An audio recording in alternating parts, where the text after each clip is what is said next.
जय हिंद दोस्तों। भारत अपना 75वां स्वतंत्रता दिवस मना रहा है। ऐसे में प्रधानमंत्री नरेंद्र मोदी ने लाल किले की प्राचीर से देश को संबोधित किया। प्रधानमंत्री नरेंद्र मोदी के संबोधन की कई बड़ी बातें थी, लेकिन मैं आपके सामने कुछ 7 बड़ी बातें लेकर के आया हूं जिसका सीधा सरोकार आपके साथ में है। पहली बड़ी बात, प्रधानमंत्री नरेंद्र मोदी ने गति शक्ति मास्टर प्लान का ऐलान किया। गति शक्ति मास्टर प्लान 100 लाख करोड़ का निवेश होगा सरकार द्वारा। सरकार का मकसद है कि कैसे देश के अंदर जो मैन्युफैक्चरिंग सेक्टर है उसको बढ़ावा दिया जा सके, ट्रांसपोर्ट, लॉजिस्टिक्स, इंफ्रास्ट्रक्चर, इसमें कैसे निवेश को बढ़ाया जा सके, और इसमें 100 लाख करोड़ रुपए का सरकार निवेश का प्लान बना रही है। इस गति शक्ति मास्टर प्लान का एक मकसद और भी है कि कैसे देश के अंदर ज़्यादा से ज़्यादा रोजगार सृजन हो सके।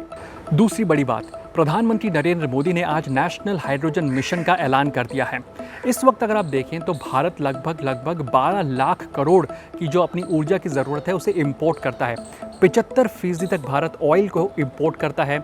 लगभग 50% से भी ज़्यादा भारत अपनी जो गैस की रिक्वायरमेंट है उसको इंपोर्ट करता है। नेशनल हाइड्रोजन मिशन के माध्यम से सरकार का मकसद है कि कैसे हम एक और इकोसिस्टम बना सकें जो कि एनवायरनमेंट को सहारा दे, एनवायरमेंटल फ्रेंडली हो, और हाइड्रोजन मिशन उस दिशा के अंदर काफ़ी महत्वपूर्ण कदम माना जा सकता है। इस समय पर हम अपनी जो डिपेंडेंसी की बात करें वो पेट्रोल पर है, डीजल पर है, सीएनजी पर है, और कुछ हद तक इलेक्ट्रिक व्हीकल्स पर भी देश अपग्रेड हो रहा है। ऐसे में हाइड्रोजन मिशन के माध्यम से सरकार लगभग अगले 10 साल के अंदर ये प्लान कर रही है कि कैसे हम अपने आप को हाइड्रोजन रिलेटेड इंफ्रास्ट्रक्चर पर अपग्रेड कर सकें। तीसरा बड़ा ऐलान, प्रधानमंत्री नरेंद्र मोदी ने आज ये घोषणा कर दी कि जो सैनिक स्कूल देश के अंदर हैं उसमें अब जो देश की लड़कियां हैं वो भी एडमिशन पा सकेंगी। जिस तरह से देश और दुनिया के अंदर देश की महिलाएं नाम रोशन कर रही हैं, ऐसे में ये ऐलान काफ़ी मायने रखता है। इस समय पर देश के अंदर 33 सैनिक स्कूल हैं, और सैनिक स्कूल सोसाइटी जो कि डिफेंस मिनिस्ट्री के अंडर में आती है वो इन सैनिक स्कूल्स का संचालन करती हैं। अभी नॉर्थ ईस्ट के कुछ राज्यों में सैनिक स्कूल के अंदर लड़कियों को एडमिशन की मंजूरी मिल गई है और पायलट बेसिस पर इस काम को किया भी जा रहा है। लेकिन अब प्रधानमंत्री नरेंद्र मोदी ने लाल किले की प्राचीर से इस बात का ऐलान कर दिया है कि सैनिक स्कूल के अंदर अब देश की बेटियां भी पढ़ सकेंगी। ये भारत का 75वां इंडिपेंडेंस डे है और लिहाजा भारत इस समय पर अमृत महोत्सव भी मना रहा है। ऐसे में प्रधानमंत्री नरेंद्र मोदी ने इस बात का भी ऐलान किया कि इस अमृत महोत्सव के दौरान यानी कि 75 सप्ताह के दौरान भारत के अंदर 75 नई ट्रेन्स की शुरुआत की जाएगी जो कि वंदे भारत ट्रेन होगी, जो देश के हर कोने में दूर दराज के इलाकों तक जाएंगी। सरकार का मकसद है कि इन वंदे भारत ट्रेन के माध्यम से पर्यटन को बढ़ावा मिल सके, कनेक्टिविटी एक तरह से दुरुस्त की जा सके ताकि लोगों को सफ़र करने में दिक्कतों का सामना ना करना पड़े। इसलिए ये 75 नई ट्रेनें एक तरह से सौगात के तौर पर आप देख सकते हैं। पांचवी बड़ी बात, प्रधानमंत्री नरेंद्र मोदी ने एक ई-कॉमर्स प्लेटफॉर्म की शुरुआत करने की भी बात कही है। मकसद ये है कि देश में जो सेल्फ हेल्प ग्रुप्स हैं उनको एक बड़ा मार्केटिंग प्लेटफॉर्म मिल सके। दरअसल देश में 8 करोड़ महिलाओं को इसका सीधा फायदा होने जा रहा है। जो बड़े बड़े ट्रेडर्स, डीलर्स, होलसेलर्स होते हैं वो अमेज़न या फ्लिपकार्ट पर अपने सामान को अपलोड करते हैं, उनके साथ कारोबार करते हैं जिससे उनको फ़ायदा होता है। लेकिन दूर दराज के इलाकों में, गाँव के अंदर जो छोटे छोटे लोग हैं, कारोबारी हैं, सेल्फ हेल्प ग्रुप्स हैं प्राइमरीली, उनको फ़ायदा होता हुआ दिखाई देगा इस ई-कॉमर्स प्लेटफॉर्म के आने के बाद में जो सरकार लॉन्च कर रही है। ऐसे में जो सेल्फ हेल्प ग्रुप्स में जो महिलाएं काम करती हैं, जो जिनसे महिलाएं जुड़ी हुई हैं, लगभग 8 करोड़ महिलाएं देश के अंदर, उनको एक बड़ा प्लेटफॉर्म मिलेगा। वो जो सामान बनाती हैं उनको वो इस ई-कॉमर्स प्लेटफॉर्म पर अपलोड कर सकेंगी जिससे कि उनकी रीच पूरे देश के अंदर हो जाएगी। अब प्रधानमंत्री नरेंद्र मोदी के छठे बड़े ऐलान की तरफ जाते हैं। प्रधानमंत्री ने कहा कि 2024 तक पूरे देश के अंदर जो चावल मिलता है वो फोर्टिफाइड चावल मिलना शुरू हो जाएगा।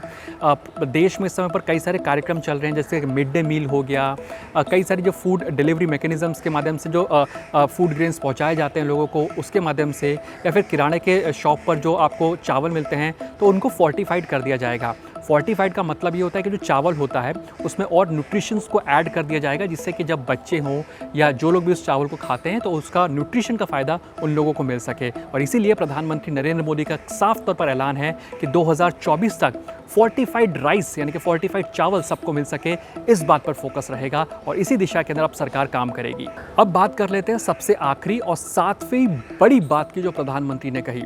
2014 में जब प्रधानमंत्री सत्ता में आए थे तब उन्होंने नारा दिया था सबका साथ सबका विकास। 2019 में जब वो फिर से चुन करके आए थे तो उनका नारा था सबका साथ सबका विकास और सबका विश्वास।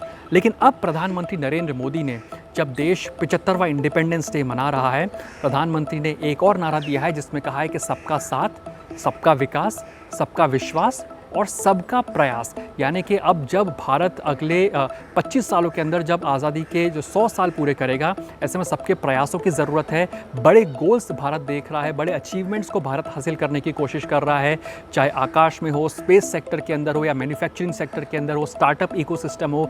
ऐसे तमाम जो इकोसिस्टम्स है, जो योजना है, उसमें भारत नई उपलब्धियां हासिल कर रहा है। लेकिन अब नए प्रयासों की ज़रूरत है, क्योंकि कोविड के टाइम में हमने देखा कि कैसे सबके प्रयास थे जिसकी वजह से देश कोविड महामारी से बाहर निकल पाया, और अब उसी सबके प्रयास की प्रधानमंत्री नरेंद्र मोदी इस समय पर बात कर रहे हैं। तो ये तो थी 7 बड़ी बातें जो मुझे लगता है कि काफ़ी इंपॉर्टेंट यानी कि महत्वपूर्ण थी। आपको क्या लगता है कि कौन सी वो महत्वपूर्ण बात थी जो प्रधानमंत्री नरेंद्र मोदी ने अपने संबोधन में लाल किले की प्राचीर से कही? आप इस कमेंट बॉक्स में जाकर के, कमेंट सेक्शन में जाकर के इसका जवाब दे सकते हैं।